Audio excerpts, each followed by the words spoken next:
Alô, muito boa noite, você que nos acompanha aqui no nosso projeto Educação, Ciência e Saúde, né? Estamos aqui hoje, eu e a Vanessa, né, na moderação dessa live, falando de ciência, tecnologia e sociedade, trazendo a minha amiga, né, ex-colega, que era lá do meu laboratório na UENF, professora Aline Chaves Intorne. A Aline é bióloga, mestre e doutora pela UENF, né? Fez seu mestrado e doutorado na UENF, fez doutorado também na Texas A&M University, não sei se é assim que fala, e no pós-doutorado aqui no Laboratório de Ciências Ambientais da UENF.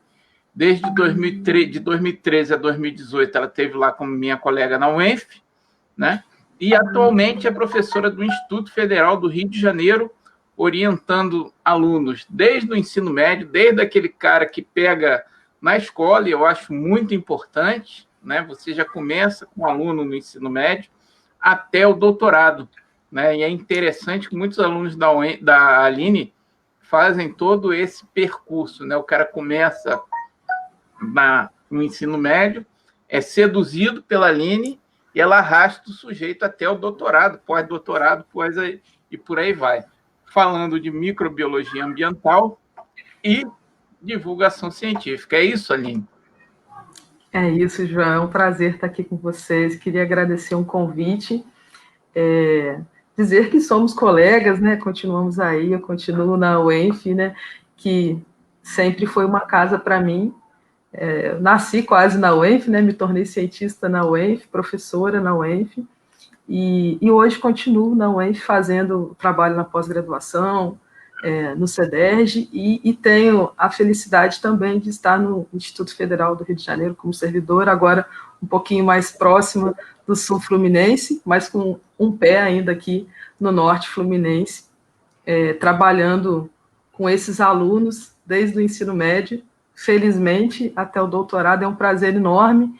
Eu tenho dito para os meus alunos, né, do grupo de pesquisa em microbiologia ambiental, já lá no ensino médio, que eles me surpreendem, ter sido uma grata surpresa trabalhar com esse público, que eu conhecia muito pouco, tinha tido pouco contato, só pelos Jovens Talentos da FAPESD, que eu, até por conta do violão mesmo, né, tive a oportunidade de trabalhar com eles, e venho, desde então, seduzindo os alunos, e espero conseguir seduzir mais pessoas para esse universo nosso aí, né, para a ciência, nossa pesquisa, que dá tanto suporte para a nossa sociedade. A gente vai poder conversar um pouquinho mais. Agradeço a Vanessa, que fez esse contato e me ajudou a estar aqui hoje junto com vocês. É isso aí. Vanessa, uhul! Boa noite, pessoal. Obrigada, Aline. Nós que agradecemos pela oportunidade de compartilhar essa temática tão importante. E saliento aqui para os ouvintes que em breve disponibilizaremos o formulário aqueles que quiserem preencher a educação, ok? Bem-vinda, Aline. Ô, Aline, eu acho que é interessante, né, essa coisa que você fala, não é porque a gente continua junto e tal, e continuamos, né? Por quê? Porque a ciência, eu acho que é quase uma coisa universal, né? Quer dizer, a linguagem da ciência. Às vezes as pessoas acham, né, que ciência, principalmente nesses últimos meses, nesses últimos anos, digamos assim, que a ciência é algo parcial, que a ciência pode ser partidária, que a ciência tem, digamos assim, objetivos escusos. Aí você vê essas teorias conspiratórias anti-ciência, né, de terraplanismo, de pessoal anti-vacina, quando, na verdade, a gente vê que a ciência é uma comunidade universal, digamos, né? O nosso planeta, quer dizer, a gente fala a mesma linguagem que o cara do Japão, que o cara de Nova York, e eu sempre defendo que essa linguagem da ciência é a linguagem da ética, é a linguagem da verdade, né? É a linguagem do bem-estar para a humanidade, né? De uma forma universal, de uma forma geral, né? Mas eu acho que, de certa forma, de um tempo para cá, né, até antes desse advento das mídias sociais, a ciência se encontrava muito fechada numa linguagem hermética, numa torre de marfim, né? E só recentemente, até talvez em função desses ataques, em função dessa onda de ignorância crescente, né, que eu acho, né, que se deveu em parte a essa falta de intimidade dos cientistas com as mídias sociais, mas ultimamente a gente está tendo até algumas iniciativas para divulgar mais a ciência, né? Eu sei que é uma pessoa que participa muito ativamente de divulgação científica, e eu queria que você comentasse dessa visão aí de se é importante divulgar ciência, se acha que ultimamente tem divulgado um pouco mais, se a gente precisa divulgar mais, o que você acha, Aline? João, então, a gente está num momento passando por uma situação muito grave de pandemia, né? A gente conversava sobre isso agora há pouco, e eu acho que a pandemia, né, por mais dificuldades e tristeza que ela tenha trazido, ela mostrou também que a ciência é de extrema importância na vida das pessoas, né? O cientista, ele está aqui para trazer qualidade de vida. A gente tem o método científico, a gente observa a natureza, faz perguntas, né, tem questionamentos, vai até a literatura para trazer respostas. E a partir dessas perguntas que a gente faz, a gente só quer o bem para a humanidade, né? E na pandemia, eu acho que as pessoas puderam conhecer isso um pouco mais, né? Ver que a ciência ela desempenha um papel essencial, né? Sem a ciência, a gente não conseguiria ter os testes de detecção de Covid, né? A UENF teve um papel enorme nesse sentido, né? O professor Milton, todas as pessoas que estiveram envolvidas, né, na parceria que a UENF fez com a prefeitura, para ter um laboratório de diagnóstico aqui em Campos. Então, a gente precisa mostrar isso para a sociedade. Eu acho que, nesse sentido, por um tempo, talvez a gente tenha falhado, né? A gente ficou muito fechado nas nossas revistas científicas, nas nossas publicações, nos nossos jornais, muito centrados na nossa área de pesquisa, na nossa linha de pesquisa, e precisava ter mais esse contato com a sociedade, com a população, né? Explicar o que a gente faz dentro da academia. E daí os divulgadores científicos, eles têm levantado essa bandeira, né? Eu participo desses grupos, faço pesquisa com divulgação científica, né? Tenho usado as mídias sociais para poder mostrar que a ciência ela é necessária, e a pandemia que, no meu caso, no caso com relação às mídias sociais, foi a pandemia que estimulou, porque a gente fazia esse trabalho de divulgação científica muito no corpo a corpo.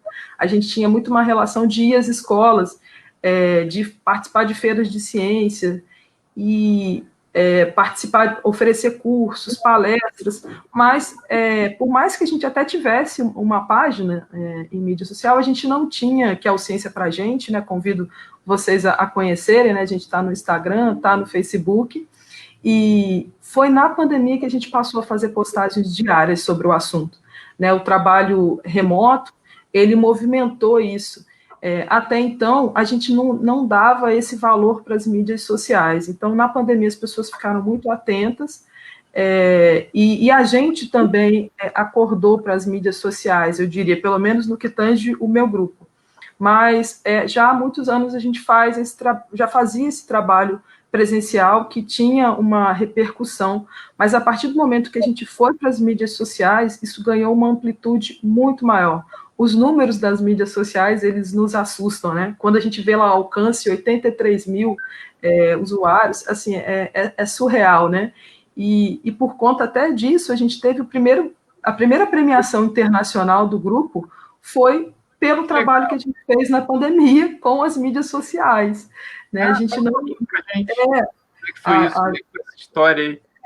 Os alunos, eles participaram do Congresso Internacional de Sustentabilidade, que acabou de acontecer, foi, acho que mês passado que aconteceu, se não me engano, e a gente enviou vários trabalhos, né, tivemos 2 menções honrosas, e uma delas foi, né, com esse trabalho que a gente fez de mídia social, porque, de fato, os números, o alcance que a gente tem é muito expressivo, né, e no nosso caso, a gente trabalha muito sustentabilidade envolve aí meio ambiente, economia, sociedade, então, são aspectos que que tem chamado nossa atenção na pandemia, né? Eu acho que essa pandemia ela escancarou a desigualdade social que o Brasil tem, e a gente trabalha isso lá na página, né? Então a gente não olha somente para biologia, para a microbiologia, a gente olha lá para um contexto mais amplo e, e tentando trazer para as pessoas,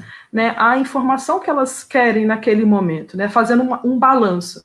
A gente traz o que as pessoas precisam ouvir e também traz aquilo que talvez elas desconheçam ainda. Eu acho que um pouco desses questionamentos que as pessoas têm sobre a vacina, como você colocou, sobre a questão da ética do cientista, eu acho que é uma questão de desinformação, é a falta do letramento científico, né, é a falta da ciência na escola, de maneira mais explorativa mesmo, de maneira mais experimental, né, que as pessoas entendam mais o nosso trabalho.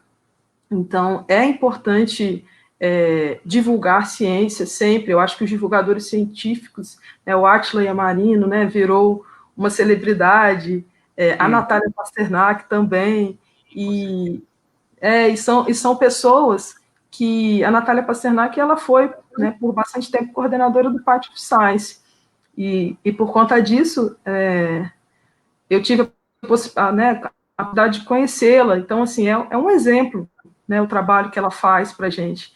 Então, os divulgadores científicos, hoje eu me enquadro na divulgação científica, a gente tem toda essa relação e a gente dá suporte um para o outro, mostrando, né, tentando mostrar para o brasileiro que é com a ciência que a gente vai ter tecnologia, é com a ciência que a gente vai ter a possibilidade de ser um país desenvolvido um dia, senão a gente vai estar sempre comprando tecnologia dos outros países.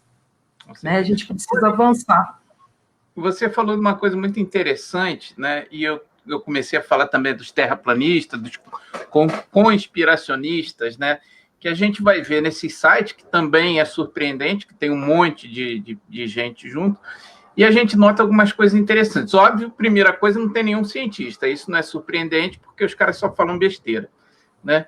Mas você vai lá ver, e a maioria são youtubers, né? Que é aquelas pessoas, inclusive, que ganham dinheiro com isso, e que tem uma linguagem muito acessível, né, que falam coisas que todo mundo tem facilidade de entender, com uma apresentação bonitinha, com um vídeo bonitinho, né? Então são pessoas que se comunicam muito bem, embora o conteúdo obviamente seja oco, né? E a gente vê, por outro lado, o cientista, muitas vezes, até quando vai divulgar a ciência, né, você falou, um trabalho que a gente já faz há muito tempo, eu fazia também, né, é ir na escola. Por quê? Porque, de repente, a gente já está meio acostumado, não sei se você tem essa visão, nesse formato de aula. Tipo assim, você tem a ciência, você tem que mostrar uma aula para mostrar como é que aquilo funciona.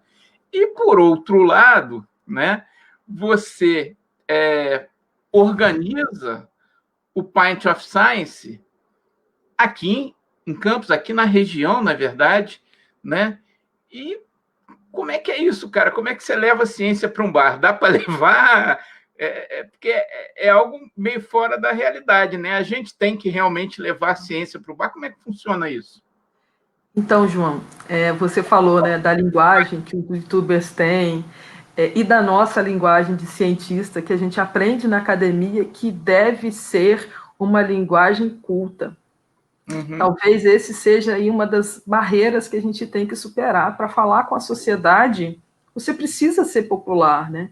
Você precisa falar a língua do povo para estar lá junto com o povo e mostrar que o seu trabalho ele é necessário. E por que não usar as ferramentas que essas pessoas, né, que são anti-ciência aí, são do mal. Eu pensei no lado negro da força. Peraí. Está aqui para comprovar isso. Então, o que a gente precisa fazer é usar as mesmas ferramentas. O meu grupo, a gente demorou para enxergar as mídias sociais e o potencial que elas têm. Né? O trabalho foi premiado exatamente porque ele traz traz esse que eu falei do Congresso de Sustentabilidade, porque ele traz essa visão diferenciada. Peraí. Tá vendo, Vanessa? Trabalho premiado, divulgação científica, extensão, Isso. viu? Mire-se nesse exemplo, ou melhor, nesse exemplo. Eu sempre tenho trabalho nesse exemplo. Pois é, entendeu? A gente tem que dar valor ao que a gente faz, a gente trabalha de maneira muito séria, só que a gente tem que buscar as estratégias adequadas. Às vezes você está ali remando, fazendo um esforço absurdo, e o alcance não é tão expressivo como poderia ser. É claro que se você conseguir motivar uma pessoa, abrir a cabeça de uma pessoa, isso não tem preço. Mas se a gente puder abrir a cabeça de muitas pessoas, a gente vai ter mais força, né? O que a gente está falando. Então, eu acho que a gente tem que aprender a usar essas ferramentas. E a gente tem se movimentado bastante na pandemia. Eu acho que os cientistas têm se movimentado muito nesse momento que está todo mundo trabalhando de maneira remota. Só que a gente demorou um pouquinho, né, para fazer isso. E, inclusive, a gente demorou a valorizar também quem fazia, né? Nessa movimentação que a gente faz do Pint of Science, né? A gente vê que as pessoas gostam de ciência. De fato, as pesquisas no Brasil, né? Elas têm mostrado isso, que as pessoas têm interesse por ciência, sim, que elas gostam de ciência, só que elas não são tão esclarecidas assim em ciência. Está falando aqui do Pint de Educação, né? Eu queria te pedir, explica o que é o Pint of Science. Esse ano teve o Pint of Milk e, sei lá, conta um pouquinho da sua experiência, de coisas que você já viu, já teve alguma história engraçada, como é que é a reação das pessoas para o Pint? Bom você perguntar, né? Então, gente, o Pint, ele é um evento que surgiu na Inglaterra, né, nos pubs londrinos, surgiu com pesquisadores que não é à toa, né? Pint é uma medida de cerveja, de um copo de cerveja, de uma dose de cerveja. O primeiro movimento do Pint surgiu com os pesquisadores que trabalhavam com humanos, né, com pesquisas voltadas para doenças em humanos. Eles fizeram, né, uma chamada para os parentes, né, que quisessem conhecer as pesquisas que eram desenvolvidas com os seus pacientes para irem até a universidade. E eles ficaram surpresos porque pessoas de toda a Inglaterra se movimentaram para ir até os laboratórios da universidade. Aí, no ano seguinte, eles pensaram, bom, se as pessoas vieram até a gente, por que a gente não pode ir até elas? E, né, Londres, os bares, os pubs, né, são muito famosos, eles foram para os pubs conversar com as pessoas, né? Então, a sua pergunta lá antes, se dá certo falar de ciência em bar, dá muito certo. Né? Hoje o Pint... Você me permite só fazer uma... Porque, por exemplo, hoje a gente está vivendo uma situação de pandemia, né? E as pessoas não sabem o que é uma vacina, não sabem como é que ela é feita, fica com esse negócio, a vacina chinesa vai colocar um vírus para matar a população, vai botar um chip para dominar a nossa mente, sei lá. E, na verdade, os caras foram justamente para falar isso, né? O que é um tratamento? Como é que é desenvolvido o medicamento? Como é que você cuida dessa doença? Qual o princípio científico disso? Que as pessoas não sabem, né? E aí, por não saberem, acreditam nessa... Acreditam. Eu tenho pessoas, vizinhos, né, que hoje já têm assim, como uma referência, então eles me mandam quando recebem alguma dessas notícias de WhatsApp para falar, olha, é isso mesmo? Né, tá correto isso aqui, né, e a gente vai esclarecendo. Então, foi isso que esses pesquisadores fizeram, indo aos bares, e, assim, hoje o Pint, ele é o maior festival de ciência do mundo, assim, ele consegue, né, envolver vários países, isso, várias cidades, né, Campos já participa aí desde 2018, esse ano, mesmo com a pandemia, a gente fez o festival online, então as pessoas podiam escolher palestras no país todo e acompanhar. E, assim, cada vez mais as pessoas têm procurado participar, a mídia tem feito uma cobertura excepcional, a gente não tem o que reclamar, a gente tem vários parceiros, né, campos, né, onde eu coordeno, super compra a ideia, né, os bares, eles se disponibilizam a sediar o evento, porque, de fato, o evento movimenta os bares nos dias, né, que estão lá, as pessoas participam efetivamente, tanto que pediam, né, Campos foi uma das cidades que pediu o evento para crianças, E porque a gente via, as famílias iam para os bares. Eu não sei se o João chegou a presenciar isso em algum momento, mas assim, a gente tinha crianças que eram sorteadas, crianças que queriam fazer pergunta, né? Sempre num ambiente descontraído, porque a gente faz no bar, mas o horário é 7, 8 horas da noite que começa o evento, né? Então as crianças participavam e a gente começou a pedir isso para o evento. O público pediu e a gente repassou, né? Porque no Parte a gente tem toda uma organização, né? Que ele é um festival internacional, então tem várias coordenações. E aí eles criaram o Part of Milk.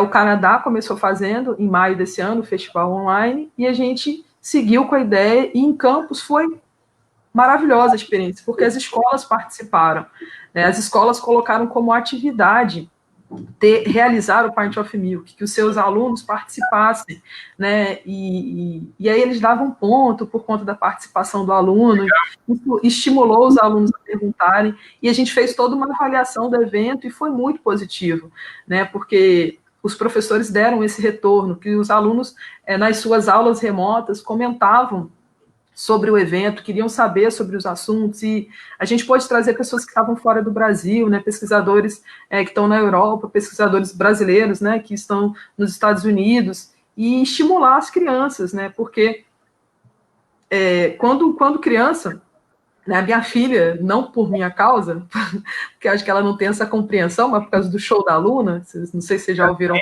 falar, ela adora. Cientista, né, que exatamente. Para a gente ver como o cientista tem, assim, um ramo de atuação enorme, né? Semana passada eu estava participando de um evento do programa de pós-graduação de biotecnologia vegetal da UENF, e tinha, né, o diretor da FAPERJ estava falando que assim, a gente forma por ano em torno de, se não me engano, são 2.000 doutores por ano no estado do Rio de Janeiro.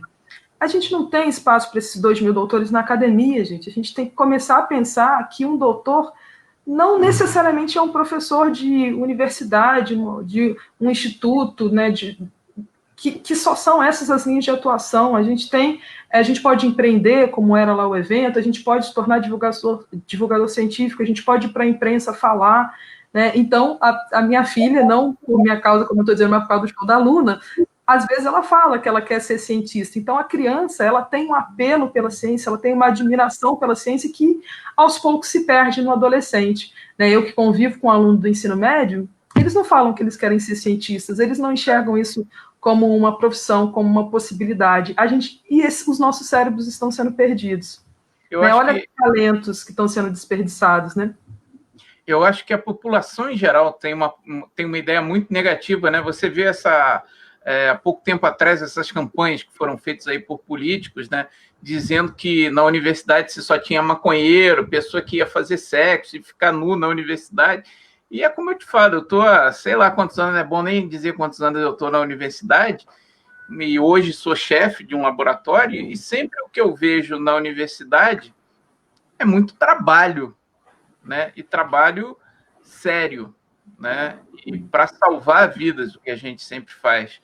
E é triste, né? É lamentável que a gente tenha esses ataques à academia, que, a não ser quando vem o problema, né? Como é o caso da pandemia, para onde é que você vem? De onde vem a solução? Vem da universidade, não vem de outro lugar, né, Aline?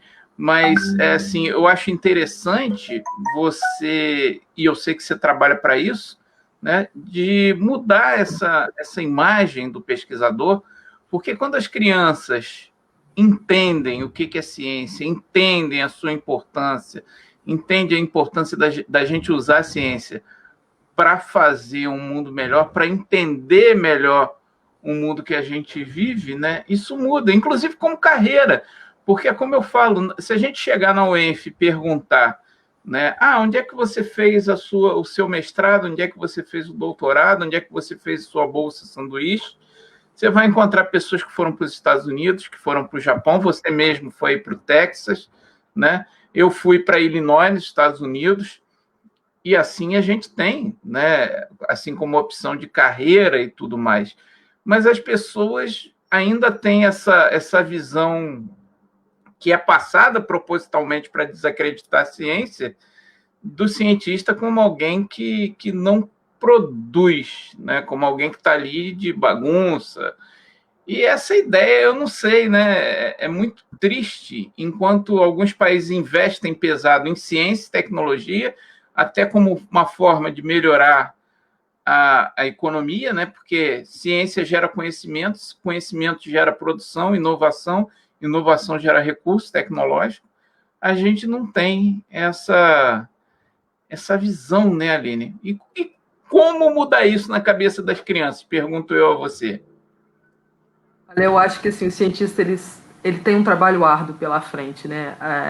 A gente se dedica à ciência por muitos anos, né? Eu estou olhando aqui a Vanessa, que eu conheço desde, né, de muitos anos, desde a nossa época de estudantes, e a gente rala muito, né? A gente virava noite na UENF trabalhando, né? E sempre é muito prazeroso. Para mim, a ciência ela sempre foi muito prazerosa, sempre foi um ambiente de realização, mas com muito trabalho. E como você falou, né, a ciência, não sei se todo mundo tem conhecimento disso, né, mas a ciência abre as portas para o mundo, né? Os cientistas brasileiros, quando eles saem do país, e a gente enxerga isso hoje, né, a gente tem uma fuga de cérebros, né, que é uma perda enorme para o país, que são os cientistas que se formam aqui e não encontram mercado de trabalho e por isso vão para outros países atuar, porque o cientista brasileiro ele é muito valorizado fora do país, né? Assim, quando eu estive fora, você consegue fazer ciência sem recurso nenhum. Exatamente. Então a gente vai para fora, a gente é muito bem, a gente se destaca, né? A gente é muito bem visto. Eu tenho vários colegas que trabalham fora do país hoje, mas é uma pena para a gente, porque seriam pessoas que gostariam de estar aqui. Muitas delas gostariam de estar do lado das suas famílias, mas não têm oportunidade para isso, né? E o que a gente precisa entender é que a ciência tem um tempo que é diferente do tempo da sociedade, né? As pesquisas, elas demoram para poderem dar resultado, para poder trazer a solução. A gente está vendo isso agora, né? A vacina vai ter no segundo semestre, vai chegar no final do ano, e aí já está aí. Eu acho que essa questão a gente espera que chegue logo. E da vacina foi bem emblemático disso, não?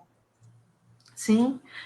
A gente, cada hora, né, sai um resultado novo e a gente tem que entender tudo isso, e para entender a gente tem que ter uma discussão entre os pares, né, entre os cientistas, por isso que às vezes um artigo é retirado, porque não era bem assim. Se você apressa a ciência, é complicado, a gente sabe disso, às vezes sai um dado que não é bem aquele, né, que precisava de ser melhor trabalhado, e quando a gente pensa em saúde, as consequências são muito sérias. Né? Então, como trabalhar com as crianças para estimular e melhorar a ciência é manter o trabalho, eu acho. Você tem que começar com elas pequenas, continuar com o adolescente, e a gente precisa continuar estudando. Ciência, cada dia sai quantos milhares de artigos publicados, né? Então, a gente precisa estimular essa cultura no Brasil. Né? O Brasil ainda lê pouco, né? Quando a gente vê a quantidade de livros que o brasileiro lê, é pouco. Quando a gente vê a quantidade, comparado com outros países, viu, gente? Quando a gente vê a quantidade que é investido, né, do PIB brasileiro em ciência, é muito pouco comparado aos países desenvolvidos. Então, precisa de mais tempo, precisa de mais dedicação, precisa de mais trabalho. Né? Continuar o processo e trazer mais pessoas para junto da gente para trabalhar isso na cultura, né, do povo brasileiro. E eu tenho encontrado pessoas maravilhosas nessa caminhada, João. Por conta do nosso trabalho aí na pandemia, das mídias sociais, por isso que é importante a gente estar atento para a todas as oportunidades, a gente conseguiu uma parceria com uma rádio online. E toda semana a gente tem feito um quadro, né, do Ciência pra Gente, em uma rádio, que é a Rádio Via 5, assistam aí nas terças-feiras, às 10 horas da manhã. Depois você passa sempre lá. Para a gente divulgar lá. Então, a gente está lá, já tem mais de 4 meses que a gente tem feito o trabalho. E assim, foi um radialista que cedeu espaço para a gente. Né? Então, a cada semana a gente fala sobre um tema diferente. E a gente já falou, né, sobre a pandemia, a gente já falou sobre a importância da pesquisa na agricultura, a gente já falou sobre as queimadas no Pantanal, sobre os assuntos, sobre inteligência artificial, que é o tema aí do Mês Nacional da Ciência e Tecnologia. Então, a pessoa cedeu um espaço da rádio sem a gente pagar por isso, porque ela acredita na nossa ideia. Ela acredita que é importante esclarecer a população sobre ciência. Então, trazendo esses parceiros que a gente vai conseguir caminhar, né, essas pessoas que acreditam no que a gente faz. E o resultado é muito positivo, né? Por exemplo, no Facebook, quando a gente olha os dados do Facebook, né, o Analytics do Facebook, ele mostra para a gente que a gente tem um público grande no Rio de Janeiro. E eu não estou no Rio de Janeiro. O nosso trabalho, ele é muito mais no interior. É em Campos, é em Resende, é em Volta Redonda, é em São Fidélis, Itaperuna. Essas cidades aparecem lá muito também. Mas o Rio de Janeiro também aparece, a capital também aparece. Então, é por conta das mídias sociais, é por conta desse trabalho da rádio, que é uma rádio online, então ela tem lá mais de 250 mil visitantes no site dela que acompanham a rádio, né? Isso é medido pelo IP. E isso vai dando amplitude para o nosso trabalho. Não só para a ciência, assim, mas para a pesquisa que a gente faz no laboratório. Assim, olha quão complexos são os assuntos que a gente trabalha no laboratório. A gente faz parte aí de um laboratório de microbiologia, né, João? Aline, eu queria até te perguntar um pouco sobre isso, que eu acho que o seu trabalho, na verdade, de extensão, de divulgação científica, veio um pouco do seu trabalho acadêmico, né, daquilo que você trabalhava no laboratório, e você conseguiu levar isso para a população em geral. Como é que foi essa caminhada aí para você? Muito boa a sua pergunta, João, porque assim, quando a gente começou a fazer esse trabalho, foi na época do meu concurso para a UENF, até então eu não tinha tido contato com a extensão. Um ano antes, né, quando eu estava no pós-doutorado, a professora Marina, que me abriu as portas para isso, os alunos eles começaram a procurar, né, que gostariam de tentar uma bolsa de extensão, então eu criei... Então, o que é isso, né? Do que se trata? Vamos explicar para as pessoas entenderem, né? A universidade, gente, as instituições de ensino superior, melhor dizendo, né? Porque os institutos federais, eles também se encontram dentro desses pilares, tem 3 pilares, né? Que é o ensino, que é o que todo mundo sabe que a gente faz, né? A gente forma pessoas, mas a gente também faz pesquisa, que acho que as pessoas estão conhecendo um pouco mais agora, e a gente também tem trabalho com a comunidade, que é chamado de extensão, né? É o trabalho extensionista, a gente deve se estender até a comunidade e mostrar tudo que a gente faz, que as instituições de ensino superior, elas estão aqui para servir, sim, a comunidade, né? E quando eu entrei na UENF, eu tive que elaborar um plano de ensino, pesquisa e extensão.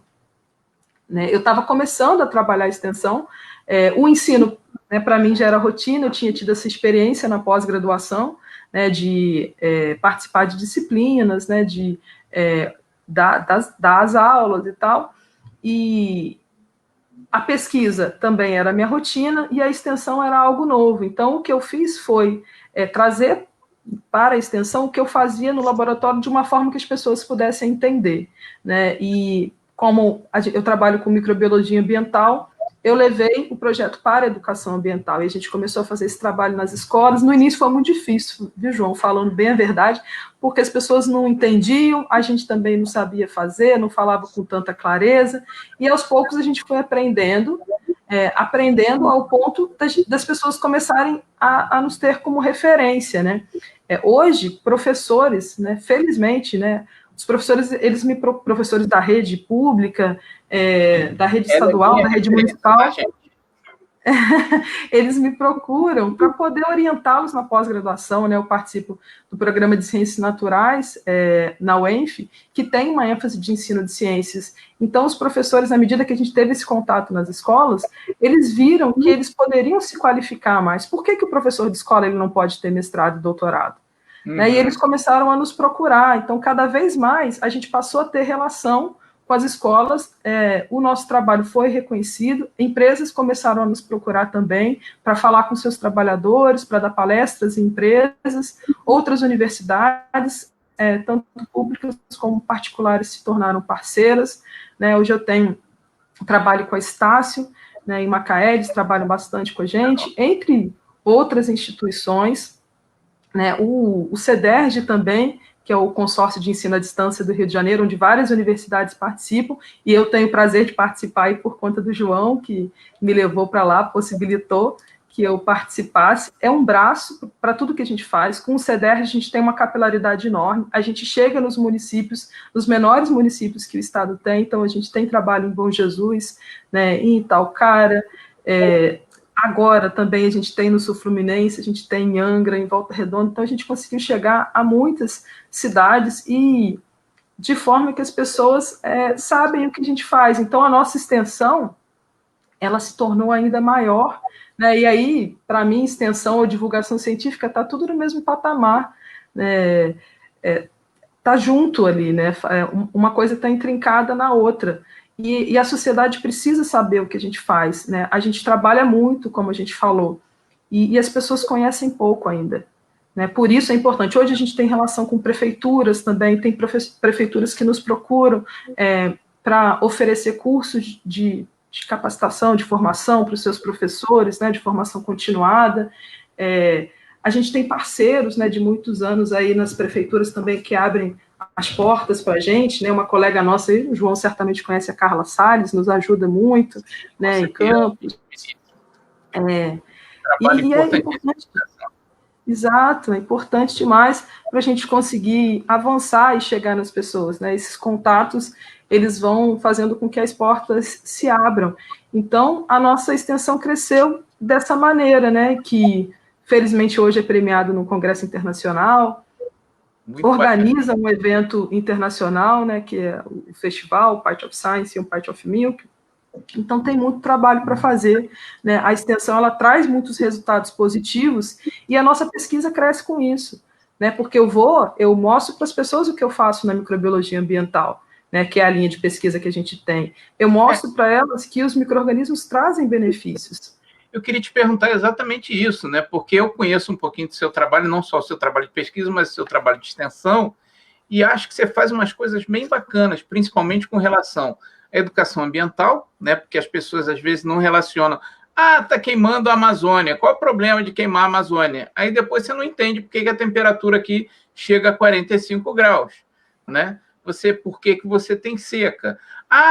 Matar o mico-leão-dourado, que nem outro dia estava vendo na internet uma besta lá falando que, mas se o mico-leão-dourado, né, deixasse de existir, o que isso ia influenciar na nossa vida? Influenciar muito, inclusive naquilo que você come, né? Na comida que está no seu prato, o mico-leão-dourado influencia, né? Na dispersão de sementes, na cadeia ecológica. Às vezes você derruba uma espécie, a outra vai sofrer. E você fala de um assunto, quer dizer, além, né, dos trabalhos de educação ambiental, você faz trabalho de microbiologia ambiental, né? Que a gente tem essa noção de que bactéria é só aquele bicho ruim que está ali para te pegar, né? Como é que é isso? Né? Às vezes as pessoas se surpreendem quando começam a conhecer aquilo que você mostra. Demais, João.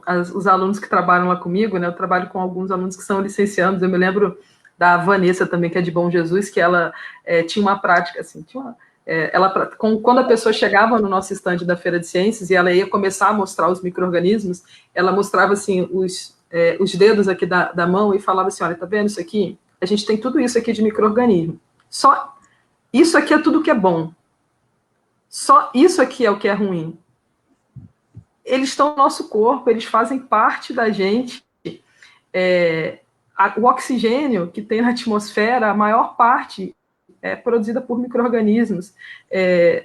A gente precisa deles, né? O nosso lixo, quem dá fim, é o micro-organismo, e por aí a gente já começa a misturar um pouquinho da educação ambiental e do trabalho de microbiologia ambiental, porque a gente traz a compostagem para mostrar para as pessoas que está no dia a dia delas a microbiologia, né? Que está nos alimentos que ela consome, que na nossa saúde, sim, a gente tem micro-organismos que são patogênicos, mas a gente tem muito mais micro-organismos que são benéficos, e a gente tem que tomar cuidado, né, com alguns hábitos.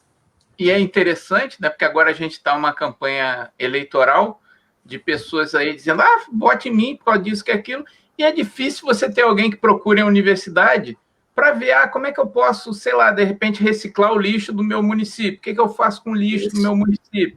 Como é que eu posso tratar melhor o esgoto do meu município? Né? Como é que eu posso purificar, reciclar a água que minha cidade utiliza? E essas pessoas, sabe, não procuram a universidade, senhores vereadores, senhores prefeitos. Cara, está aqui, ou melhor, está aqui. Né? Você poderia exatamente. fazer mais econômico e eficiente da sua cidade. Para você ter uma ideia, assim, metade do lixo que a gente produz é matéria orgânica. Se todo mundo, né, eu falo isso para os meus alunos, olha, a gente fala sobre compostagem, então a gente tem que fazer a compostagem para entender do que a gente está falando. Então eu faço compostagem aqui em casa. Eu moro num apartamento e faço compostagem. E dou o adubo que eu produzo para o meu vizinho para ele utilizar. Aí a gente faz compostagem. Então, gente, a compostagem é a gente utilizar, né, os restos de cascas que a gente produz em casa, né, os restos de alimento e que a gente não utiliza para produzir adubo, né? A gente faz isso em casa. Com isso, né, com essa prática, o que a gente consegue enxergar? A gente começa a enxergar o nosso desperdício, porque se você não simplesmente joga, o lixo ele não desaparece, né? Ele vai para algum lugar, né? E se ele vai para um aterro sanitário, a gente está com sorte, né? Aqui em Campos a gente tem um aterro sanitário, né? Mas tem municípios que não tem, muitos municípios do Brasil ainda vai para o lixão, apesar de já ser proibido, né? E a lei só ficar postergando para a gente, de fato, dar um fim a eles. Assim, metade do nosso lixo é essa matéria orgânica, esse resto de casca de legumes. Se cada um desse fim para essa matéria orgânica e utilizasse como adubo, a gente eliminava metade do problema do nosso lixo. Né? Então, isso não depende de governo. Na educação ambiental, a gente fala muito isso. Assim, são práticas individuais, faz a sua parte. Quando a gente faz a compostagem, que é o que a gente ensina nas feiras, né, uma das práticas que a gente mostra, você começa a enxergar tudo isso, né, que é possível. E se todas as casas fizessem, a gente diminuiria pela metade o nosso lixo. Né? Um outro trabalho que a gente mostra também, que a gente trabalha no laboratório, e daí a gente traz a nossa pesquisa do laboratório, é a questão dos efluentes. Né? Efluente, gente, a água que a gente utiliza para o banho, ela vira efluente depois, é o nosso esgoto. Né? A água que a gente usa na pia para lavar a louça, depois ela vira esgoto, é o efluente, deveria ir para uma estação de efluente. E a gente tem, por exemplo, em Araruama, uma estação de efluente que ela é com plantas aquáticas. Ela utiliza plantas aquáticas para tratar o efluente da cidade. Né? Eles estão até passando lá por um momento onde a estação está fechada, mas por muitos anos, essa estação ela tratou todo o esgoto doméstico da cidade com plantas que estão associadas com micro-organismos. É isso que a gente trabalha no laboratório. Né? A gente seleciona micro-organismos para melhorar esse processo.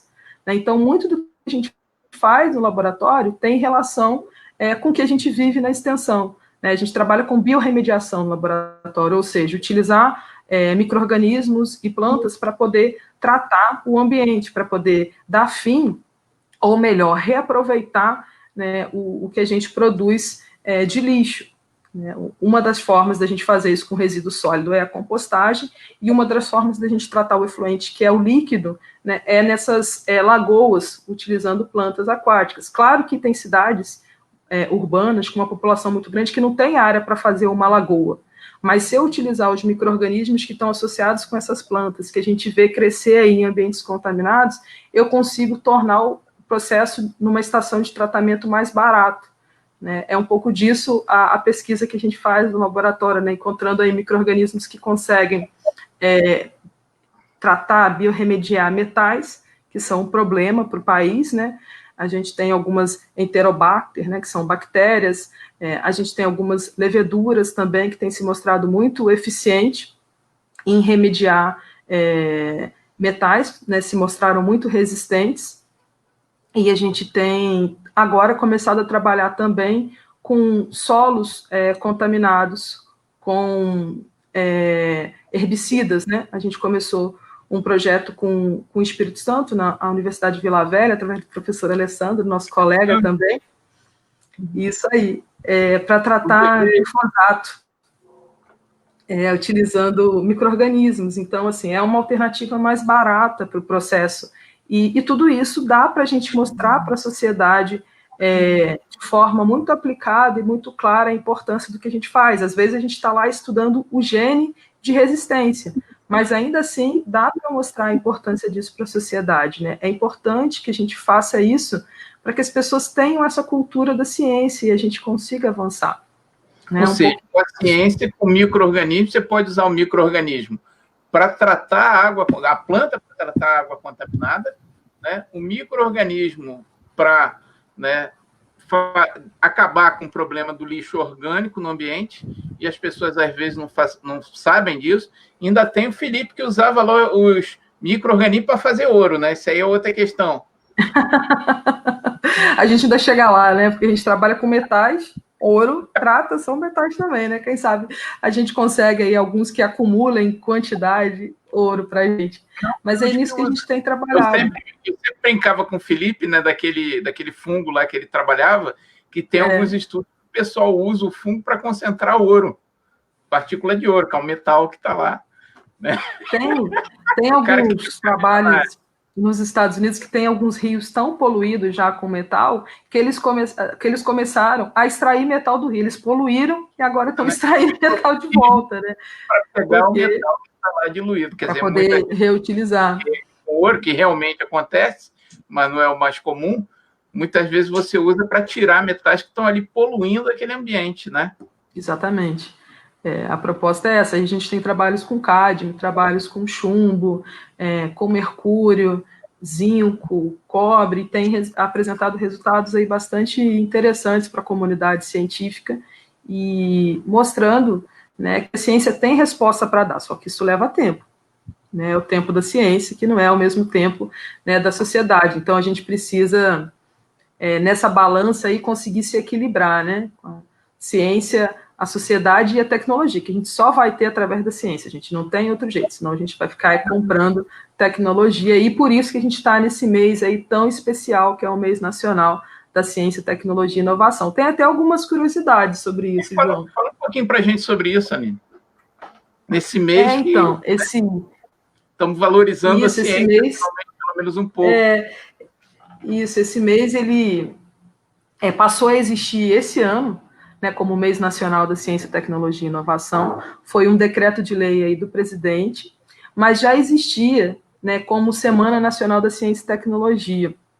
Já existia há 17 anos, né, também foi criada em 2004 por um decreto de lei, ou seja, acontecer a Semana Nacional e hoje, né, o Mês Nacional da Ciência e Tecnologia, é uma obrigação do Estado, a gente tem que ter, está lá na lei que isso deve acontecer.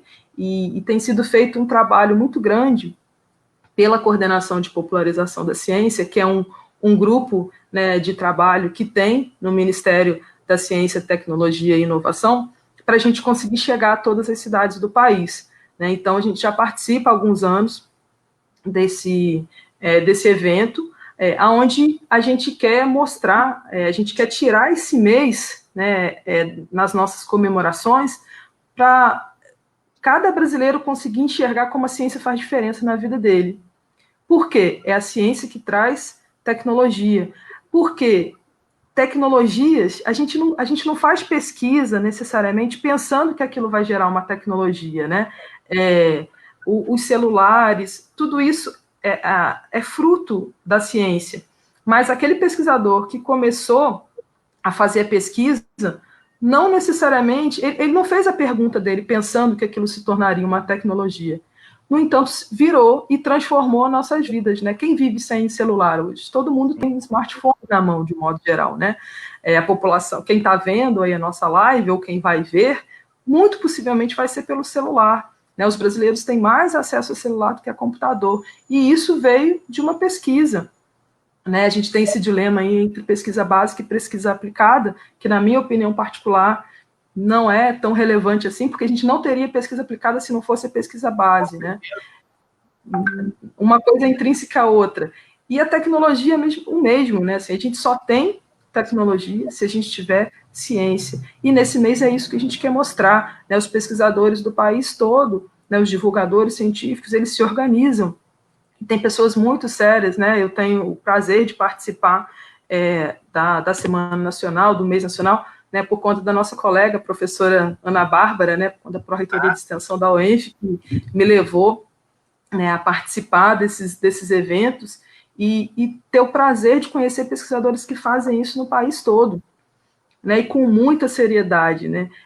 Pessoas da Amazônia participam, né? A gente, nos últimos 2 anos, eu participei lá em Brasília do encontro que tem para mostrar os resultados desse evento, para a gente trocar experiência. Foi, inclusive, nesse encontro no ano passado que a gente sugeriu que, em vez de semana, a gente tivesse o mês da ciência. E, felizmente, né, foi aclamado o nosso pedido para que a gente dedique mais tempo a olhar para a ciência, e foi no momento mais oportuno possível, né? Porque a gente a gente viu a importância que a gente tem, talvez a população, a sociedade, viu a importância que a ciência tem muito agora na pandemia, né? Por tudo que a gente está passando. Então, comemorem, participem, né? Entrem lá no site do Ministério, que vai encontrar o site do mês nacional, e lá tem toda uma programação que está sendo transmitida online, né, pelo YouTube, tem muita coisa acontecendo, né? A mostra de extensão da UENF, ela acontece nessa época do ano, né, por conta da Semana Nacional. Agora, em outubro, né, lá no campus que eu trabalho do IFRJ, a gente tem a semana também de extensão, de ensino, pesquisa e extensão, né, que é a CEMEP, como a gente fala lá. Aqui a gente tem a mostra de extensão, na UENF lá a gente tem a CEMEP. Ela acontece nessa época do ano por conta da Semana Nacional de Ciência e Tecnologia. Então, outubro é um mês que a gente está trabalhando para mostrar o que a gente faz de ciência para a população. Então, é um momento extremamente importante e que a gente precisa divulgar tudo o que a gente faz. Você acha que a gente ainda tem uma visão, digamos assim, muito restrita da questão da ciência no nosso país? Eu acho, João. Acho que, assim, as pessoas ainda são desconexas, no sentido de que não tem uma clareza de que, para ter o computador aqui que a gente está conversando agora, para ter a internet, a gente precisa de ciência, que a ciência está por trás de tudo isso, né? Que ciência faz parte da educação. A gente só vai conseguir entender isso quando a gente tiver uma educação de melhor qualidade. E, infelizmente, quando a gente, né, olha para os nossos dados de ensino, quando a gente olha para o PISA, né, que é um exame que é feito no mundo todo, a gente está muito atrás em educação. A gente só vai conseguir enxergar a ciência quando a gente der valor para a educação, né, porque eu acho que essa falta de engajamento na ciência está muito relacionada com a questão do letramento científico, de entender que ciência é importante, de entender que se a gente souber os porquês, né, é isso que o cientista faz, ele está sempre procurando o porquê, o que, qual, a gente está sempre cheio de perguntas, né? Se a gente for atrás das perguntas, se a gente quiser saber o porquê de tudo, a gente vai conseguir ter respostas melhores, né? A gente está aí num período, daqui a pouco, de eleição, então, se a gente for mais educado, né, se a gente estiver atento, a gente vai saber fazer melhores escolhas. Por isso é tão importante a educação, dando base para a ciência, né? A ciência ela tem que começar desde pequeno, ali na escola, e ela tem que continuar junto com a gente, né? O cientista ele está do lado da sociedade, ele caminha junto, para trazer soluções para a sociedade, porque por mais que a nossa pesquisa ela não tenha necessariamente esse viés, assim, assim, a pesquisa que é pesquisa de base, né? Por que a borboleta tem aquela cor na borboleta? Por que tem aquele pigmento lá? Não necessariamente quem fez essa pergunta vai imaginar que esse pigmento pode trazer a cura para uma doença, mas se eu não estudar aquele pigmento, eu nunca vou chegar na cura da doença. Né? Então, às vezes, é educação por educação, às vezes, é a ciência pela ciência, e aí todo o benefício disso vai vir depois. E eu acho que ultimamente a gente está tendo uma desvalorização também da nossa referência, né, do cientista, da informação confiável, porque parece que hoje qualquer um pode dizer qualquer coisa, entendeu? E que o cientista está ali, não, mas é a sua opinião. E eu queria até que você comentasse um pouquinho sobre isso, porque o nosso lema aqui do nosso projeto é justamente esse: ciência não é opinião. Ou é? Eu acho que não. Para mim, ciência é baseada em fatos, né? Para mim, ciência é baseada no método científico, que é esse, né? Eu observo a natureza, a partir disso eu vou formular perguntas, eu vou procurar minhas respostas na literatura, e dependendo do que eu encontrar, eu vou elaborar experimentos para responder essa pergunta. Depois de respondida, eu vou mostrar isso para os meus pares, vou tornar isso público, né? E outros pares vão testar para ver se a resposta é essa mesma. E a maravilha da ciência é que não para por aí. Outra pessoa vai procurar, vai ter outras perguntas a partir disso e vai verificar se aquilo é verdade mesmo. Ciência não é verdade absoluta. A ciência ela está sempre mudando, né? A ciência ela está sempre avançando. E por isso ela não é uma questão de opinião, ela é uma questão de teste, de aferição, de medição. E isso a CAPES agora, né, tem até um dos programas que eu participo, que é de pós-graduação, que é de biotecnologia vegetal, muito sabiamente eles colocaram uma disciplina de extensão como obrigatória, tanto para os alunos de mestrado como doutorado. Legal. E agora a CAPES, que é o órgão de aperfeiçoamento, né, do ensino superior no país, que fomenta a pós-graduação, que avalia os cursos de pós-graduação, ela tem acompanhado não só aquilo que é feito de pesquisa nos seus programas, não só aquilo que é feito de ensino, mas também o que é feito de extensão. Né? Os programas, eles querem saber agora, é pontuado também, né, como é a interação com a comunidade, porque a pós-graduação ela não deve ser mais fechada em si. Ela, não só a universidade, não só, né, os institutos federais, não só as instituições de pesquisa, elas precisam se relacionar com a comunidade. A pós-graduação também precisa fazer isso, né, porque a gente precisa aferir, inclusive, a extensão. Né, então, a gente tem que buscar maneiras de ter métrica, de trazer números para as nossas respostas, para a gente conseguir mostrar por A mais B que aquele resultado foi positivo ou negativo. Né, e é disso que se trata a ciência. Se fosse opinião, qualquer um falava qualquer coisa e a gente teria que aceitar, porque opinião, como é que você vai mudar a opinião de uma pessoa, né? Eu acho até interessante, né? Porque eu falo até nos meus cursos de bioética para graduação, a diferença entre o conhecimento científico e o conhecimento, por exemplo, tradicional e religioso. O conhecimento tradicional e religioso é baseado em certezas, digamos assim, mas que são encontradas pela fé. Então, se você é católico, se você é espírita, se você é evangélico, né, você não precisa provar para ninguém que aquele seu conhecimento é válido porque você acredita nele, porque você tem confiança no padre, no pastor, no seu livro sagrado, seja ele qual for, né? Mas a ciência não é assim. O conhecimento da ciência não é absoluto, né? Mas é baseado no método. Você só refuta, né, o conhecimento científico com argumentos científicos, com descobertas científicas. E, por isso, a ciência trabalha nesse âmbito da verdade no sentido experimental, de algo que pode ser testado, mudado, comprovado.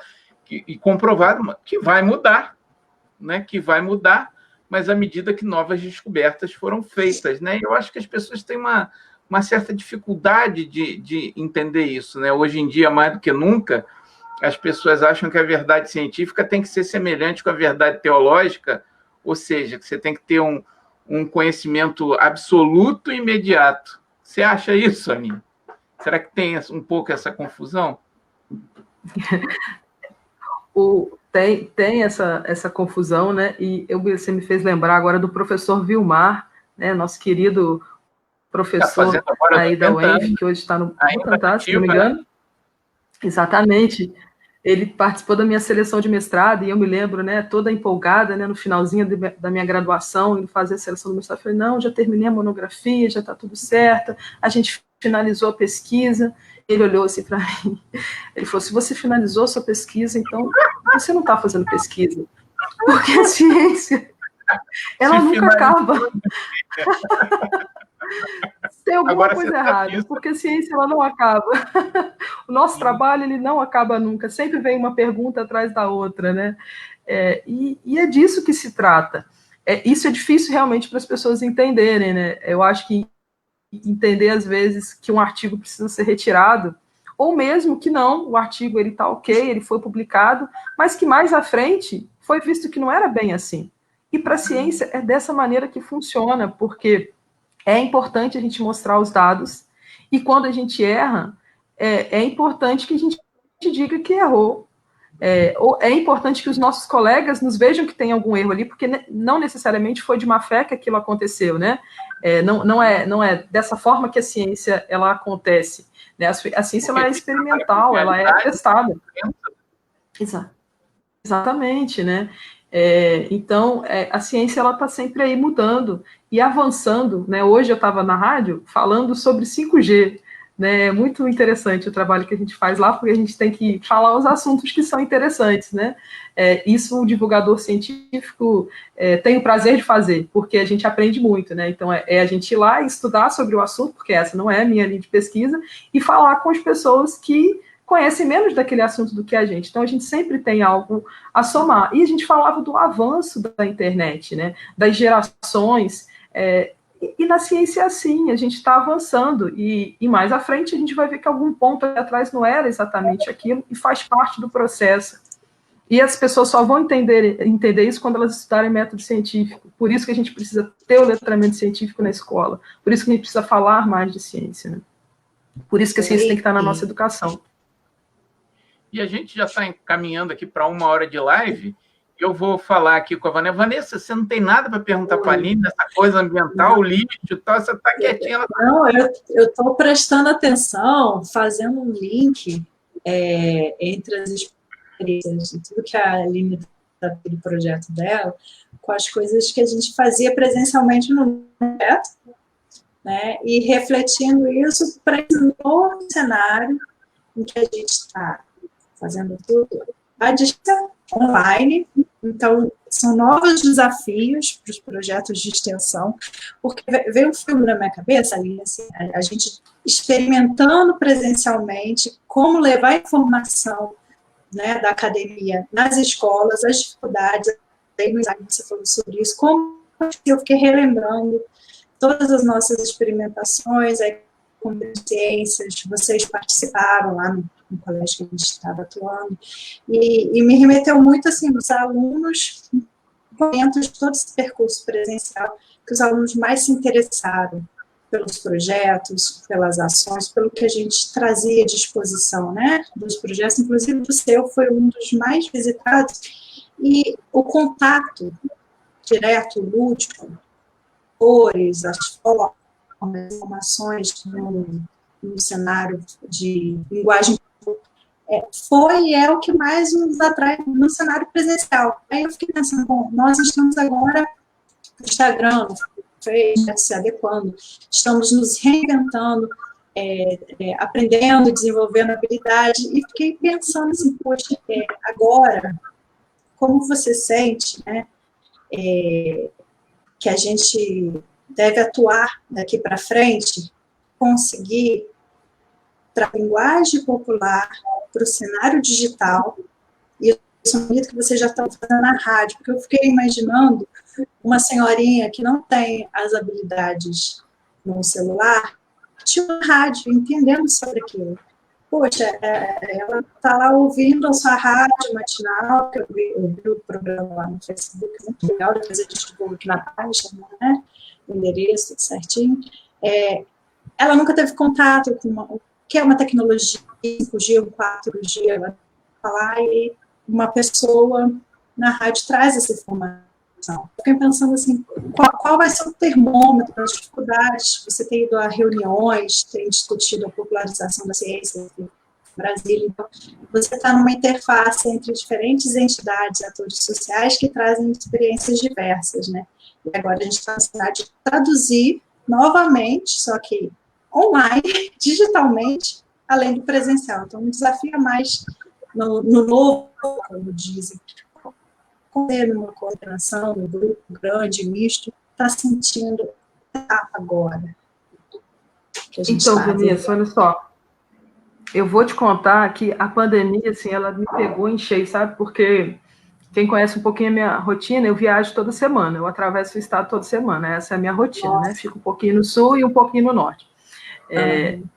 Então, quando a pandemia chegou, né, e tudo parou, eu levei assim, quase que um mês para raciocinar o que estava acontecendo, porque a gente ficou trancado em casa.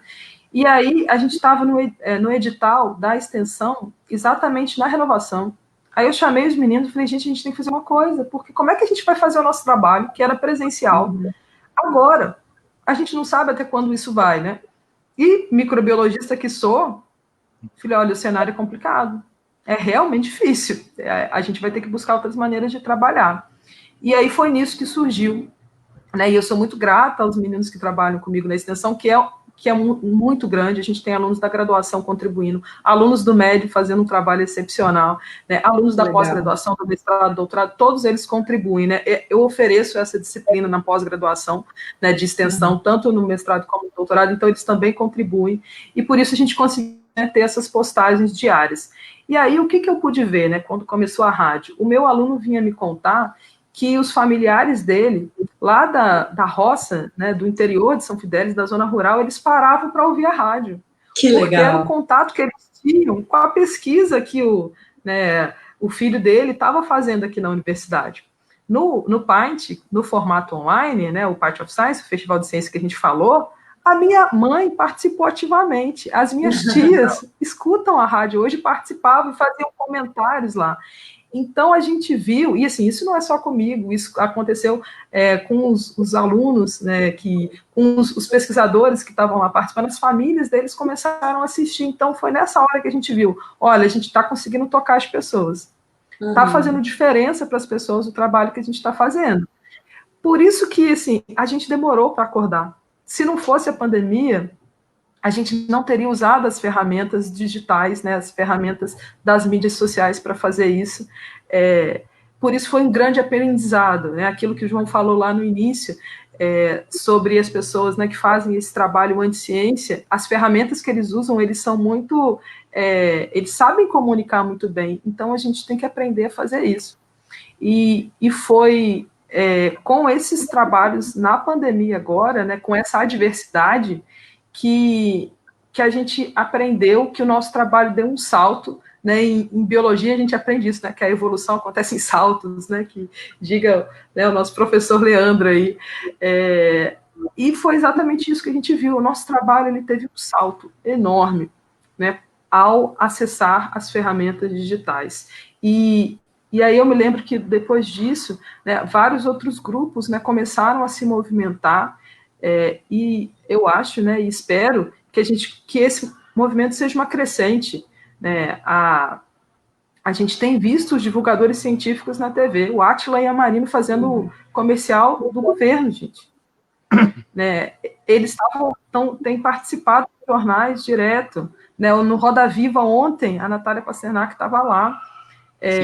A gente tem que aproveitar para seguir com o trabalho, para aprender. Pode falar. Eu acho interessante, né, isso aí você colocar, porque até as mídias, digamos, mais tradicionais, como o rádio, já estão tendo essa percepção, né? Porque você já teve esse espaço numa rádio. Qual é a rádio, desculpa? Rádio Via 5. Rádio Via 5. Uma rádio online. Porque...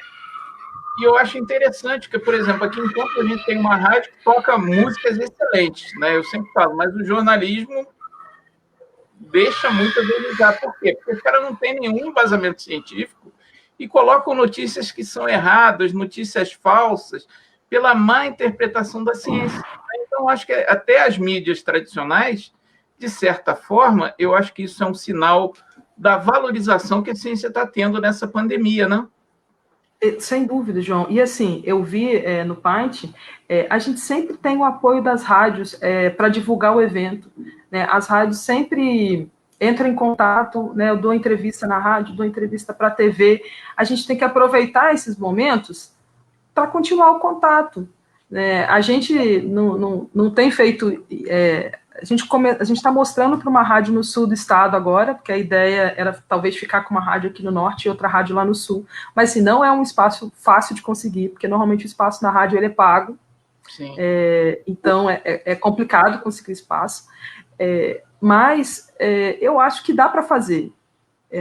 Acho que a gente tem muito conhecimento para mostrar, as pessoas querem aprender, né? As nossas... Interessante, né? Exato, assim, explica situações do dia a dia para as pessoas, né? Agora a gente está no nosso grupo com alunos de outras áreas, inclusive, que não só biológicas, né? A gente está com o pessoal da física trabalhando com a gente agora também, da matemática, realmente para trazer mais conhecimento para a nossa página. E os meninos têm feito um trabalho excepcional, né? Para poder... Porque senão a gente tem que tomar esse cuidado, né? A gente fica muito na linguagem biológica e as pessoas têm outros interesses também, né? Interesses sociais, né? Interesse na área de exatas, na área de humanos, na área de exatas. Então, a gente tem tentado trazer isso para a página.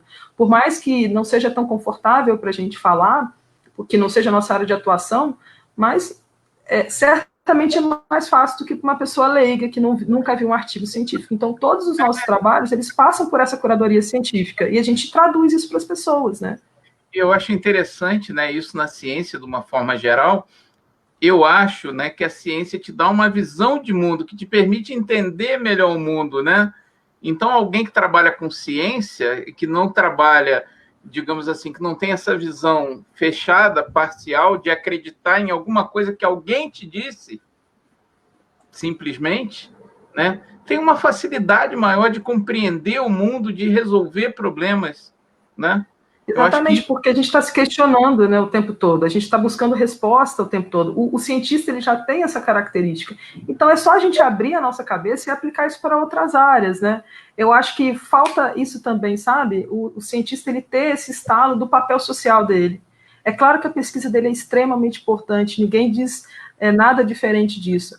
E que tem cientistas que vão ser mais reclusos mesmo, que não têm essa facilidade para falar com o público, mas nós somos muitos. Certamente tem mais cientistas que poderiam estar fazendo esse papel de falar com a sociedade e a gente precisa fazer isso. Ô, Aline, eu queria te fazer uma pergunta, né, de uma coisa que eu acho muito interessante, que é desse trabalho com crianças, né? Crianças que eu estou falando mais adolescentes, na verdade, que você trabalha alunos lá do ensino médio. E muitos desses alunos, a gente vê que os caras entram na universidade, chegam ao mestrado, chegam ao doutorado, porque uma vez, eu trabalhando com extensão, eu fui fazer divulgação científica, fui falar, na verdade, da UENF, das possibilidades que a UENF tem, né, numa cidade aqui do interior, né? E chegando lá, eu via que a perspectiva dos jovens era muito baixa. Tipo assim, não que isso seja desonroso ou não desimportante para alguém, mas você chegava com um cara do ensino médio que está ali na escola estudando, que está se capacitando, e eu falava, não, mas o que você pretende? Assim, não, eu estou pensando em trabalhar na lojinha ali do meu tio, né, ajudar na lojinha. Não, eu estou pensando em trabalhar na roça ali com meu pai. Né? E a gente vê que esses alunos que muitas vezes entram nesses projetos de iniciação científica ou de pré-iniciação científica, né, às vezes mudam essa perspectiva. Você tem tido essa experiência? Como é que é isso com essas crianças? Você tem algum caso assim, que você acha que seja notório de falar? Com certeza, João. Assim, tem bastante situações aí para contar para vocês, viu? E isso me dá muito orgulho. Acho que é o que mais me dá orgulho. A gente que é cientista, né? Eu sou bióloga, né, sou professora, parece que a gente é um monte em um só, né? Mas o que mais me deixa feliz, né, eu acho, é unir tudo isso ao ser professor. A minha maior realização é ver os meus alunos como colegas de trabalho, e hoje eu tenho muita felicidade de ver isso acontecer, né? Eu tive uma aluna, Maria Luísa, que ela veio de São Fidélis, né? Ela foi Jovens Talentos no grupo, ela tinha interesse na área de exatas, então dentro do grupo a gente colocou ela para organizar os nossos dados, ela digitalizava nossos dados da extensão, né? Porque a gente sempre teve essa preocupação de trazer métricas para a extensão, e ela vinha no ônibus que sai toda noite de São Fidélis, né, no início da noite, e retorna no final da noite. Ela fazia isso 2 vezes na semana, porque a carga horária, né, do Jovens Talentos são de 8 horas. E aí ela fez todo o trabalho dela, ótimo e tal, ficava um aluno, né, de pós-graduação lá no laboratório para poder acompanhá-la, né, ela está lá assessorada, que ela ficava lá trabalhando no computador. E seguiu a vida dela, não tive mais contato. Um belo dia ela me apareceu lá na sala da UENF, feliz da vida, para me contar que estava fazendo engenharia lá na UENF. E assim, E hoje eu, né, tenho ela nas redes sociais, aí ela só está crescendo. Né? Tem uma outra pessoa também, se bobear, está aí assistindo a gente, a Mazinha, né, que é Osimar, não sei se talvez você tenha lembrança. Conheço. Exatamente, foi nossa aluna lá. Ela... Da banca da criatura. Exatamente. Comportagem. Isso aí, João, você precisa ver... Você precisa ver a transformação que foi na vida dela participar da extensão. Isso quem diz é ela, não sou eu não, tá? Só estou aqui falando palavras dela. Hoje, a Mazinha, ela é procurada na cidade, ela é referência como professora de biologia, ela trabalha em várias escolas, e continua como nossa parceira, os alunos dela estavam lá participando do PAINT, a gente, todo ano, a gente vai lá em São Fidélis dar palestra, participar das feiras de ciências, e ela, assim, ela já é uma pessoa, ela foi minha aluna, e eu lembro que a Mazinha chorava, ela fazia uma apresentação no grupo, chorava, que ela falava, mas você não gosta? Eu falei, Mazinha, mas é para a gente melhorar. E hoje ela me agradece, assim, felizmente eu fiz muitos amigos na ciência, né? Tenho muitos alunos, né, que continuam juntos aí comigo, a gente tem um grupo no WhatsApp que são os amigos da Micro, né? Tem vários alunos que passaram, Thaís Granato, que deu muito suporte para a gente, e hoje está lá nas escolas, manda alunos para a gente, ela seleciona jovens talentos para a gente hoje. Tem uma outra aluna também, né? Todos ex-alunos agora, né? Roberta, talvez você lembre da Roberta Mello, a monografia dela foi sobre o Rio Paraíba do Sul, ela trabalha de educação ambiental com o Rio Paraíba do Sul. A defesa foi no mesmo dia da Mazinha. Hoje, ela tem um laboratório de análises clínicas aqui em Campos. Legal. A Hemoclin. E ela patrocina o PAINT, ela já fez análises para a gente lá no laboratório, assim, é uma grande parceira até hoje, sabe? Então... tem vários alunos que passaram aí pelo grupo e que hoje estão, que começaram lá na pré-iniciação científica e continuam aí na universidade, mesmo depois de formados, né? Então, é um prazer enorme ver como o professor pode transformar a vida dos alunos, né? Isso traz muita alegria. E as pessoas verem que há uma possibilidade de fazer uma carreira na ciência. Exato, né? Exato. Né? Pessoas que nem pensavam sobre isso, muitas vezes, né? Lá em Volta Redonda, eu levo os alunos, né, eles fazem as pesquisas no laboratório da UF. Né? Quem possibilita isso é o Carlos Eduardo. Certamente você lembra dele, ele foi técnico no laboratório, na LFBM. Lembra? Ah, sim, claro. Ele trabalhou muitos anos lá, e hoje ele é professor na UF. Né, ele foi aluno lá do laboratório, é professor na UF, hoje lá em Volta Redonda, no laboratório de biotecnologia, e os meus alunos fazem pesquisa lá. Exato, então. Ele que me ajuda lá em Volta Redonda, e você precisa ver o encantamento que os alunos têm ao ir para o laboratório, né? Ao enxergar esse mundo da ciência, que muitas vezes é tão distante, e certamente a gente traz possibilidades que eles não viam, né? Inclusive de carreira mesmo. Sim. Você já mandou para o exterior, ainda não? Já, felizmente, já mandei. O Gabriel, isso foi na graduação dele, foi aluno lá do laboratório mesmo, pelo Ciências Sem Fronteiras, na época, né, o programa na época. Ele foi para a Texas A&M, como eu, para o grupo de pesquisa que eu estava. Que legal, que legal. Ele foi e fez um excelente trabalho lá, né? E continua hoje, ele já está no doutorado, né? E é parceiro nosso, né? Isso. Não, ele está fazendo doutorado na UFMG, no programa de bioinformática lá, que é assim, é um programa 7, né? Os melhores programas do Brasil de bioinformática, e continua colaborando com a gente, como a gente trabalha aí identificando micro-organismos, né? Ele que faz essa parte de bioinformática para a gente, de análise filogenética, é um colega de trabalho.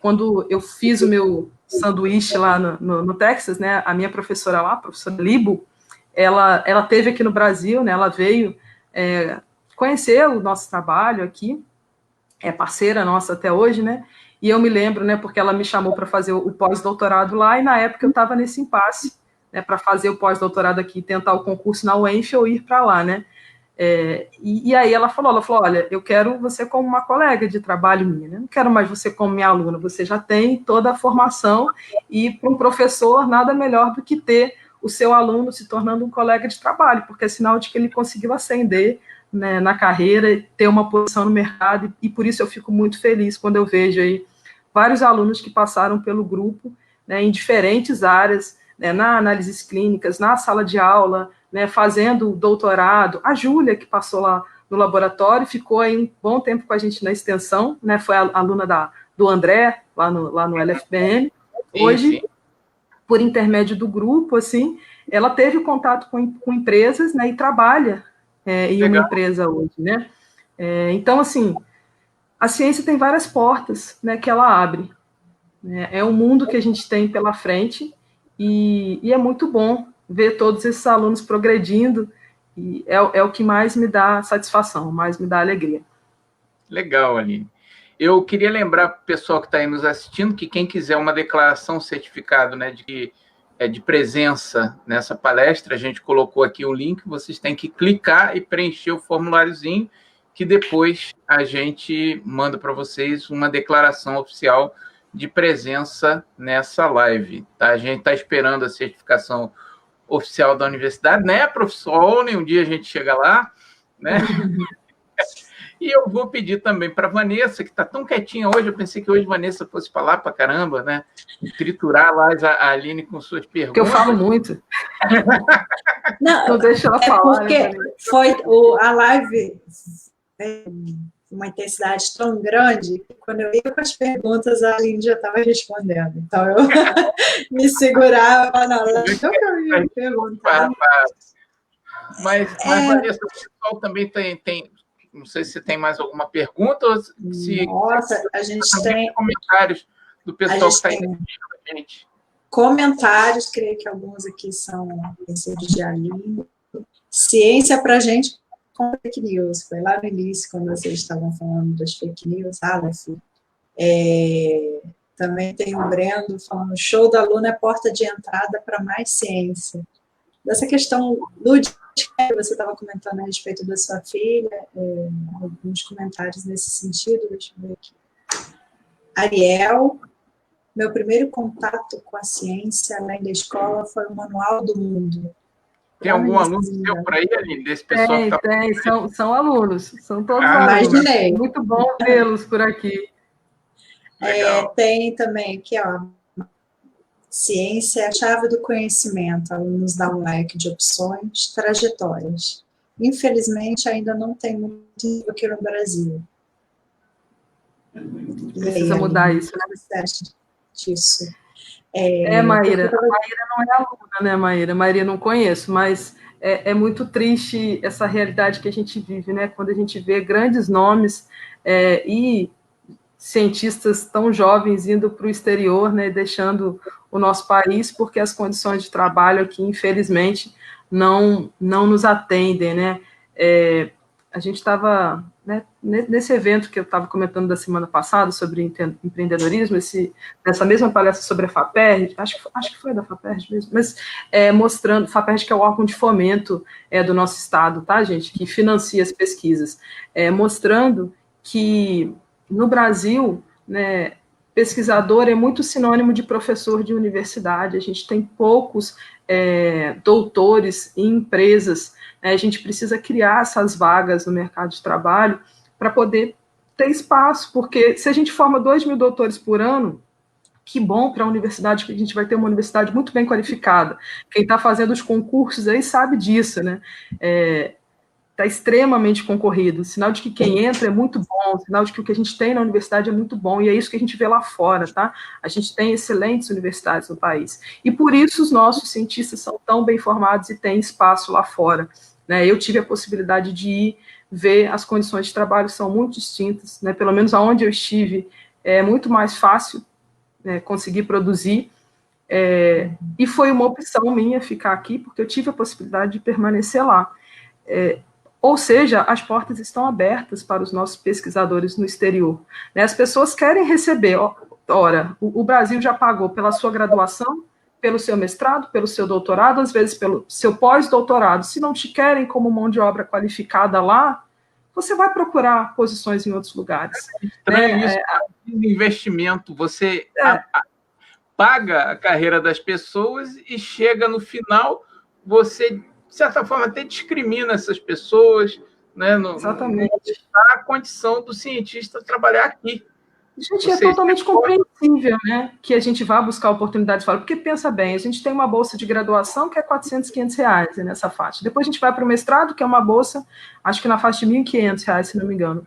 O doutorado, R$2.200. E tudo sempre com dedicação exclusiva, tá, gente? Você não pode trabalhar e ter essas bolsas. Nada, né? Você vai se formar doutor com 30 anos, assim, de dedicação ao laboratório o tempo todo, né? De dedicação à pesquisa, tem pesquisas que não são no laboratório. Então, se você passou por tudo isso, você vai para onde te oferecerem trabalho, naquilo que você estudou. É totalmente compreensível que essas pessoas procurem, né, oportunidades em outros lugares. E ainda bem que elas fazem isso, porque elas não podem desperdiçar todo o conhecimento, tudo que elas têm para contribuir com a ciência no mundo.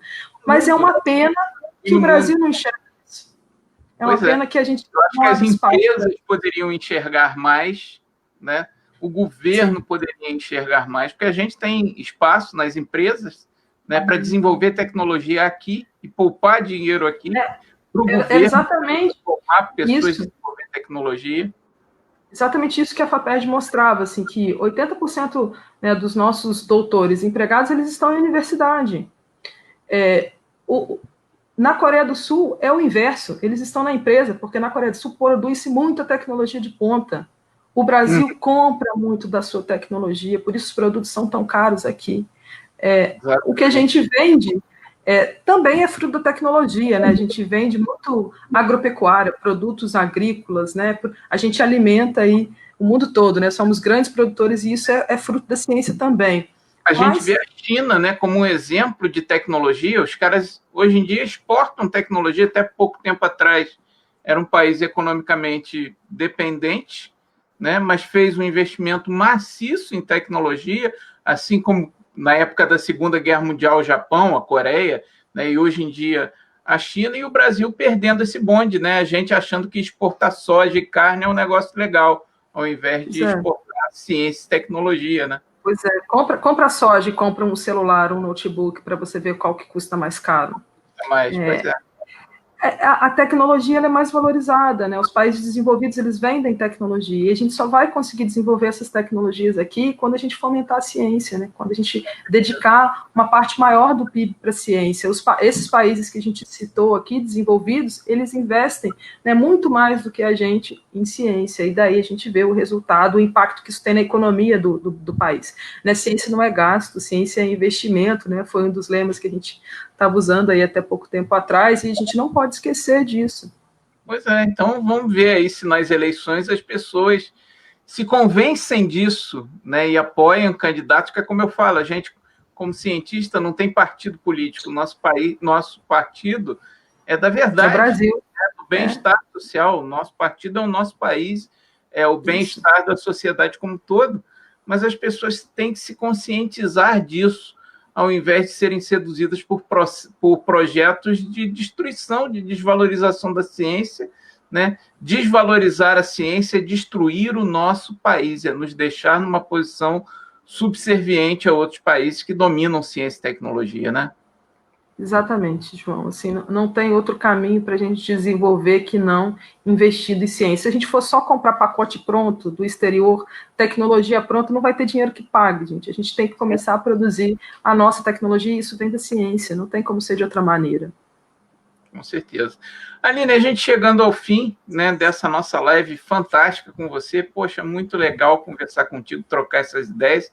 E eu queria te pedir para fazer as suas considerações finais aí, fazer um resumindo, o que você gostaria de deixar para a gente ao final da live, para que a gente possa encerrar aí junto ao pessoal que está aí nos assistindo.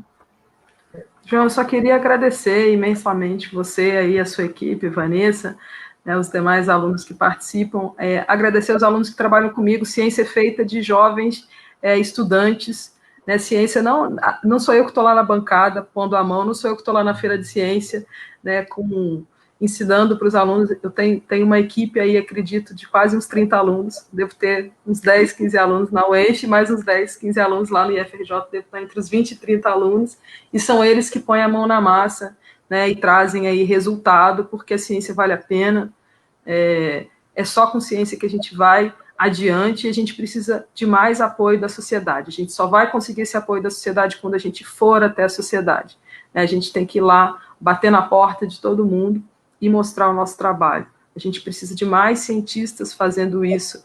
Isso não quer dizer que a gente não faz pesquisa, a gente continua fazendo pesquisa sim, mas a gente precisa divulgar o que a gente faz. A gente precisa que as pessoas saibam, que as pessoas aprendam com a gente, que a gente aprenda com a sociedade também. Todo o nosso trabalho de compostagem surgiu da monografia da Mazinha, que a gente conversou agora há pouco. Se não fosse ela, a gente não teria esse trabalho no grupo, ela e a Thaís. E a gente colhe fruto disso até hoje. Então, continuem, cientistas, continuem almejando, desejando a ciência e que a gente avance. Obrigada por tudo, pessoal. Foi um prazer estar com vocês. Lembrando sempre que ciência não é opinião, certo, Aline? Isso aí, com certeza. Então, gente, muito obrigado. O comentário aí do Gabriel Cortes dizendo a meia live que a ciência passe a ser valorizada aqui. Tomara um dia, né, Gabriel? A gente espera isso para o bem do nosso país, para o bem da economia, para o bem de tudo, né? Então, pessoal, agradecendo muito a Aline, que se dispôs do seu tempo a estar aqui com a gente. E eu falo, não é brincadeira, não, Aline, te admiro muito. Para mim, você é uma referência, tá? Acredite nisso. Você é uma referência. Eu sempre falo para o pessoal do meu grupo o trabalho exemplar da Aline aqui do lado, ó, Aline, tá? Tá vendo? Tá vendo, Vanessa? Ó, Aline, nesse exemplo. Obrigada. Tá? De divulgação científica e, né, que a gente te parabeniza aí, Aline, pelo seu trabalho fantástico, maravilhoso, espetacular, né, que ele continue sempre assim. Obrigado aí, João, por lembrar que ciência não é opinião, né? E a gente agradece a quem esteve aqui nos acompanhando. Até a próxima semana, nesse mesmo bate-horário, nesse mesmo bate-canal. Estamos juntos aí, sempre dizendo que ciência não é opinião. Obrigado, gente. Até a próxima. Aline, Vanessa aí. Vanessa, boa noite. Muito obrigada, Aline. Foi um prazer. Valeu, abraço, galera. Pessoal. Abração. Tchau. Aí para todos e todas.